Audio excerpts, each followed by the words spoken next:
Konstruksi kolam. Pipa outlet dibuat di tengah kolam dengan tujuan mempermudah proses pembuangan kotoran dan sisa pakan. Pipa outlet diberi bak kontrol agar mempermudah proses pengurangan dan pembuangan air. Dinding kolam digosok menggunakan blue copper 2 tutup botol yang dilarutkan pada 2 liter air. Pemasangan pipa saringan. Lubang pipa saringan dibuat lebih kecil dari ukuran ikan yang akan ditebar. Setelah pemasangan pipa saringan, kolam siap diisi air.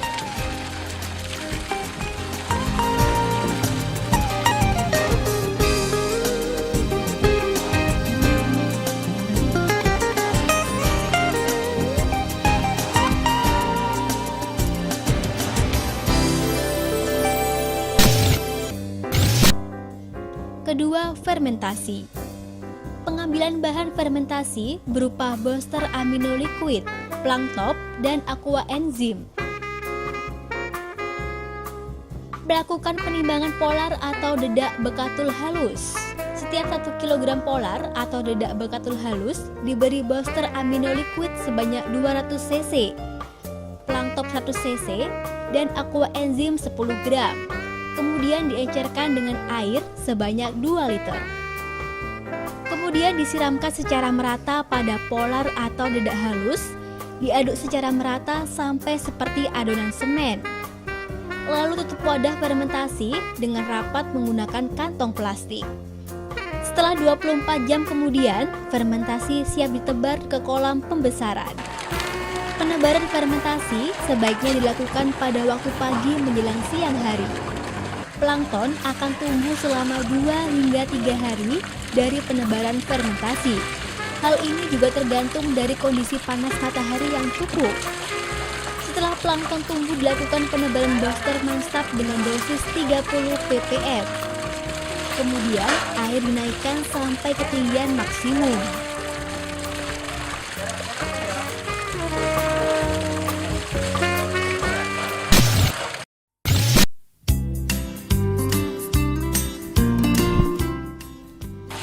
Ketiga, penebaran bibit. Buang air pada bak pemeliharaan bibit sampai ketinggian 10 hingga 20 cm. Kemudian, tutup kembali pipa pembuangan. Siapkan bak penampungan dan peralatan panen. Seser dipasang pada pipa pembuangan. Cabut pipa saringan pada bak pemeliharaan. Siram bibit dengan air sampai bibit habis. Bibit yang tertampung pada seser dimasukkan ke dalam ember penampungan. Bibit yang ada pada ember penampungan dibawa ke kolam pembesaran. Sebelum bibit ditebar, dilakukan aklimatisasi atau adaptasi lingkungan terlebih dahulu dengan tujuan agar bibit tidak mengalami stres. Bibit dituang secara perlahan ke kolam pembesaran. Setelah bibit ditebar, dilakukan pemberian booster stress pulse dan yeast immunofit dengan tujuan agar mengurangi tingkat kekerasan benih. Pemberian pakan. Timbang pakan sebanyak 5 kg. Premix sebanyak 2,5 sendok makan. Growtop sebanyak 2,5 sendok makan. Progal sebanyak 5 sendok makan. Kemudian dilarutkan dengan air sebanyak 500 hingga 700 ml. Setelah bahan diaduk merata, tuangkan pada pelet yang sudah siap. Lalu aduk secara merata.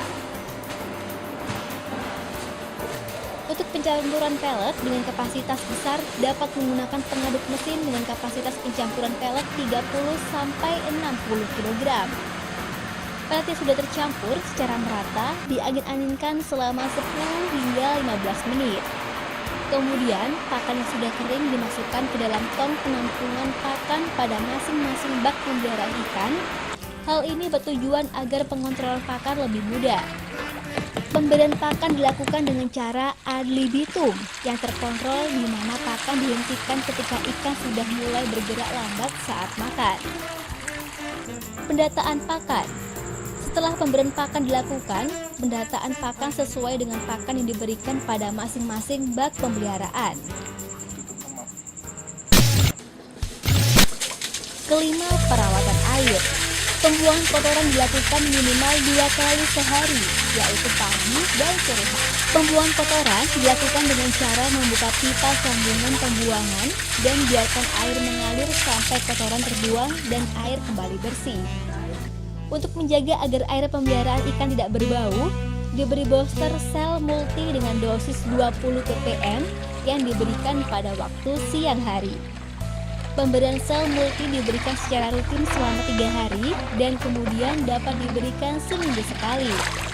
Sedangkan untuk pemeliharaan air dari bakteri diberikan booster blue copper dengan dosis 1 hingga 2 ppm diberikan pada waktu pagi hari. Pemberian blue copper dilakukan 3 hari sekali. Selain itu, blue copper juga dapat mengurangi tingkat kanibalisme. Untuk menjaga kestabilan kualitas air, diberikan booster Manstab dengan dosis 30 ppm. Pemberian Manstab dilakukan pada sore hari. Setiap hari dilakukan pengecekan parameter kualitas air pH dan juga suhu. Pengecekan pH dan suhu dilakukan pada pagi dan juga malam hari.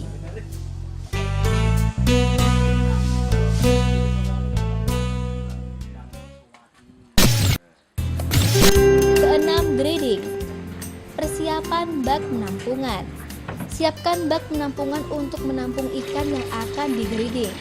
Kemudian bak penampungan diisi dengan air lalu bak penampungan diisi dengan air lalu bak penampungan diberi booster fish immunofit. Persiapan alat breeding. Siapkan alat breeding berupa sensor dan ember. Proses breeding. Breeding bertujuan agar ukuran ikan lebih seragam dan mendapatkan hasil SR pemeliharaan yang lebih maksimal. Ikan yang akan digrading dimasukkan ke dalam bak penampungan. Kemudian ikan digrading sesuai dengan ukurannya. Ikan yang sudah digrading siap sampling. Sampling dilakukan dengan tujuan agar mengetahui size ikan yang ditebar. Sampling dilakukan dengan cara menimbang ikan per kilogram sebanyak 10 kali. Kemudian dilakukan penghitungan. Lalu ikan ditimbang total dan dimasukkan ke dalam bak pemeliharaan. Ketujuh, panen. Pemanenan ikan lele sebaiknya dilakukan pada pagi atau sore hari. Hal ini bertujuan agar mengurangi tingkat stres ikan. Buka pipa pembuangan pada bak pemeliharaan. Setelah ketinggian air 10 hingga 20 cm, kemudian ikan diseset. Lalu ikan ditimbang dan dimasukkan ke dalam bak penampungan. Pendataan panen.